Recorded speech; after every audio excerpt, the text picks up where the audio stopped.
സ്വർഗീയമായ ആഗ്രഹങ്ങൾ കൊണ്ട് ഹൃദയം നിറയട്ടെ, സ്വർഗത്തിലേക്ക് ഉയരപ്പെടട്ടെ.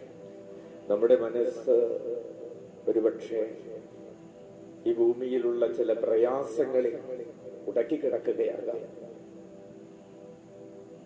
ക്ഷമിക്കാൻ പറ്റുന്നില്ല,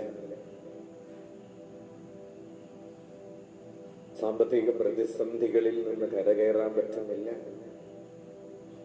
ചില വ്യക്തികളെ കുറിച്ചുള്ള ചിന്തകൾ. നമുക്ക് ശാന്തമായിട്ടിരിക്കാം, കണ്ണുകളടച്ച് കരങ്ങൾ മടിത്തട്ടിൽ തുറന്നു വെച്ച് ഉള്ളിലേക്ക് നന്നായി ശ്വാസമെടുത്ത്